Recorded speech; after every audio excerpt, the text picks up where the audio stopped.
Je suis content parce qu'elle est en studio. Karine Vallière, députée de Richemont. Et également, titre exact là, pour le volet jeunesse au premier ministre. Adjointe parlementaire du premier ministre. Madame Vallière, bonjour. Salut.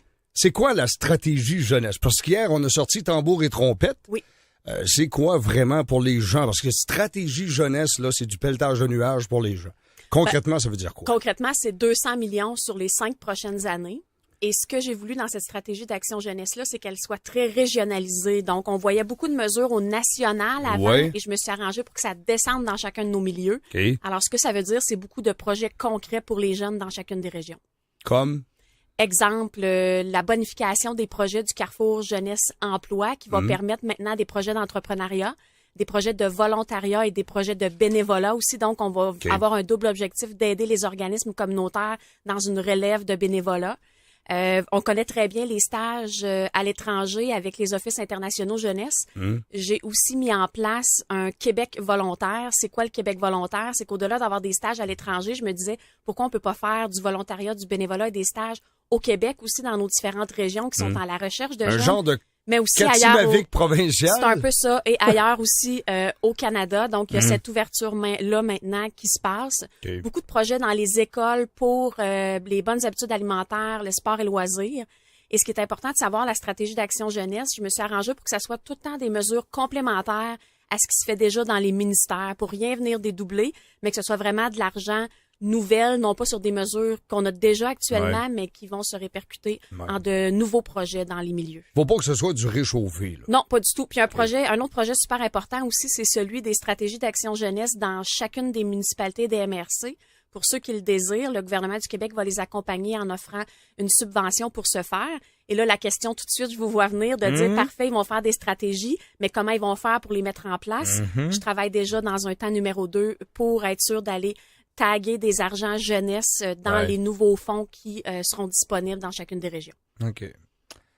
Mais ça reste encore un peu flou dans, tu sais, la mesure concrète, dire, voici dans une école, ça pourrait donner ça. Voici dans un quartier, pourrait donner ceci. Prenons déjà une des mesures concrètes. Dans la politique, il y avait la volonté du gouvernement d'inclure plus de jeunes dans les conseils d'administration. Il y a un projet de loi qui a été déposé par Jean Abel qui a été approuvé. Donc maintenant, via la loi, les sociétés d'État seront obligées d'inclure un jeune de moins de 35 ans sur les conseils d'administration. Okay. Un autre dossier apporté par la stratégie d'action jeunesse, c'est d'étudier les clauses de disparité, les fameuses clauses orphelines dans les milieux de travail pour les jeunes également, pour qu'il y ait un traitement équitable pour tout le monde dans les milieux de travail. Donc, oui, il y a des choses très concrètes. C'est 90 mesures qui sont ajoutées pour la jeunesse au Québec dans 5 axes: santé, éducation, citoyenneté, emploi, entrepreneuriat. Est-ce que l'annonce pour les centres de la petite enfance a à voir à ça ou ça n'a rien à voir du tout, le 187 000 qui a été annoncé? Là, non, pour les ça n'a rien à voir du tout. Pour l'Estrie? En fait, c'est une autre annonce complètement que j'ai faite cette semaine. Et Sébastien Proulx avait annoncé 30 millions pour le Québec qui allait pour de la formation du matériel dans les centres de la petite enfance. Oui. Et c'est toujours, moi, mon désir de dire, bon, ben parfait, on montre des choses au national. Dans le comté de Richemont, ça se répercute comment? Alors, j'ai demandé d'avoir les chiffres directement pour chez nous pour être capable d'annoncer, voici, mesdames, messieurs, vos enfants, dans quel CPE vont pouvoir bénéficier de ces sommes-là. Donc, c'est tout près de 190 000 $ qui seront investis dans le comté de Richemont. Exemple, bon, le CPE Passe-Partout, ses amis, 8 400, mais dans un autre, on retrouve le CPE Crayon de couleur à 32 200. Mais ça, c'est vraiment pour du matériel éducatif, les activités culturelles et la mise à niveau de la formation du personnel, mais ce sont des enveloppes spécifiques. Est-ce que les CPE auront à rendre des comptes sur là où on investit l'argent pour pas que ça se retrouve à payer des arriérages ou à payer d'autres affaires que ce pourquoi c'était destiné? Oui, assurément. Et les demandes ont été faites en ce sens et c'est comme ça que les montants ont été calculés selon les demandes qui avaient été faites justement. Puis il y aura de la reddition de compte, évidemment. Good. Autre annonce est tombée aujourd'hui, un montant de 75 000 $ pour un projet novateur de Domtar, c'est la transformation des bois de qualité inférieure. Oui, en fait, les bois de trituration qui appellent, et c'est tout ça pour la cour à bois qu'on appelle là dans le jargon commun. Et ce qui est très important, c'est que ça a été un investissement qui s'est déroulé sur la dernière année pour permettre à Domtar d'évaluer la possibilité d'innovation dans leurs cours à bois. Okay. Et c'est une mince somme quand même, 75 000 pour une année complète pour le travail qui a été effectué. Mais il y a un projet très, très intéressant qui pourrait suivre suite à cette développer subvention. Une autre production?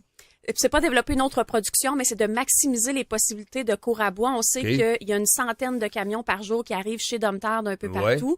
On a de la forêt mixte en Estrie, donc il arrive autant du feuillu que de l'épineux. Il faut démêler tout ça et c'est gagner en efficacité pour ensuite pouvoir maximiser la production. C'est ce qui est proposé par Domtar suite à cette étude. Parce qu'on parlait de l'ajout d'une ligne de transformation de bois rond, là. Oui, exactement. C'est ce qui serait possible avec la modernisation de la cour actuelle. Intéressant. Donc, des fois, on a l'air de lancer des études et des sommes comme ça, mais c'est plusieurs millions de dollars qui sont en jeu. Et en même temps, on vient pérenniser, on vient sécuriser de nombreux emplois quand on regarde à moyen et long terme. Parlant de pérenniser, de développer des emplois, lorsque j'ai levé le drapeau il y a de ça quelques jours concernant le fameux projet de loi du fédéral sur le chrysotile, sur l'amiante, c'est drôle que depuis ce temps-là, ça s'est fait aller pas mal, puis il y a eu pas mal de réactions. Mais ça va en prendre, bien sûr, et du gouvernement et du NPD. Pierre-Luc Dussault, le député du NPD, est venu nous dire non, ça concerne pas les résidus puis bon, mais ça reste à prouver.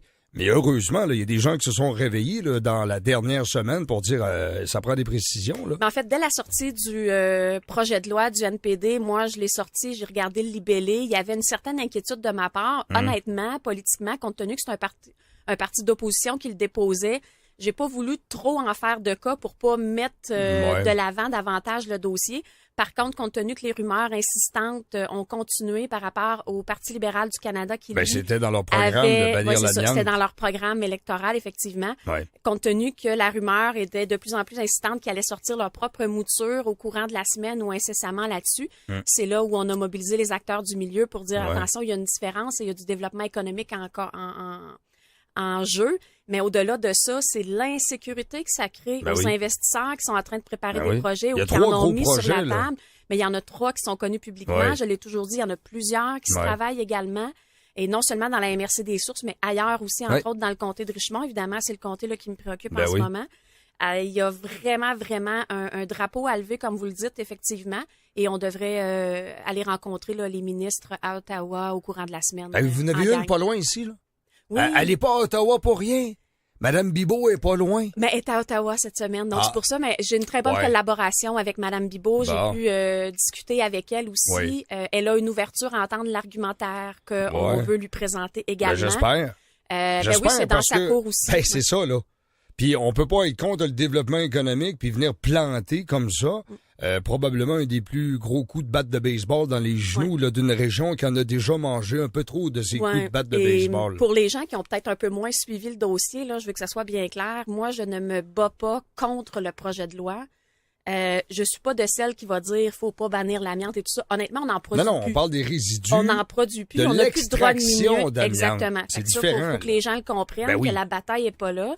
Puis que les résidus de l'amiante, c'est autre chose. Mais nos maisons sont bâties là-dessus. Fait qu'il y a pas de danger tant que ça. Alors, c'est ce qu'on va démontrer au gouvernement fédéral.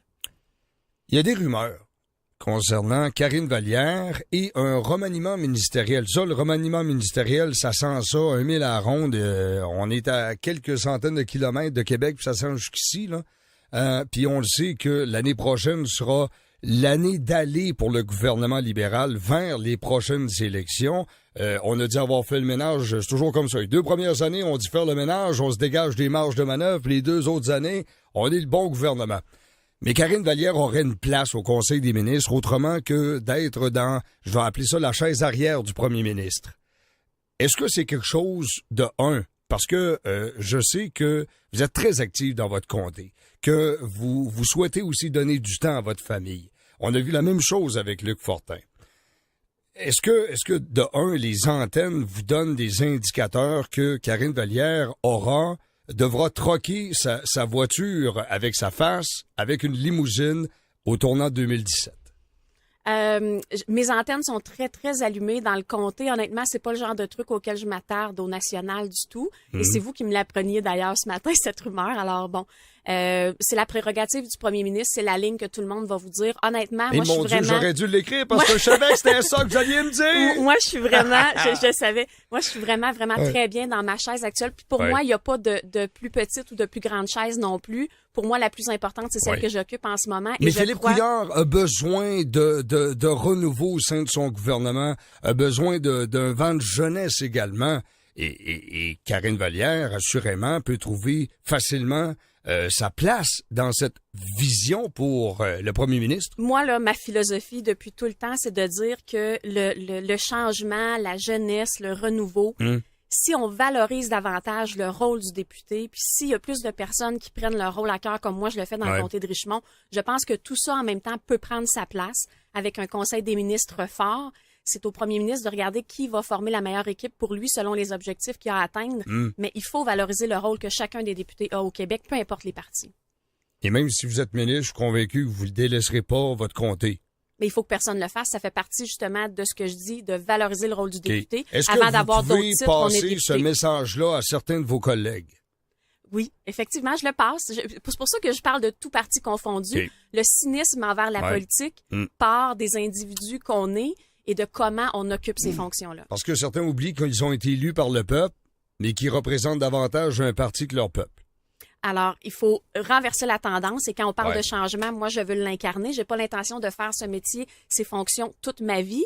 J'avais une job avant, j'en aurai d'autres plus tard, mais ce court moment que je passe avec les gens au service de la population, je veux qu'il soit rendu pour que ce soit plus facile pour d'autres après. Député de Richmond, futur ministre quelconque à venir, Karine Vallière, merci. Merci, bonne journée. À la prochaine.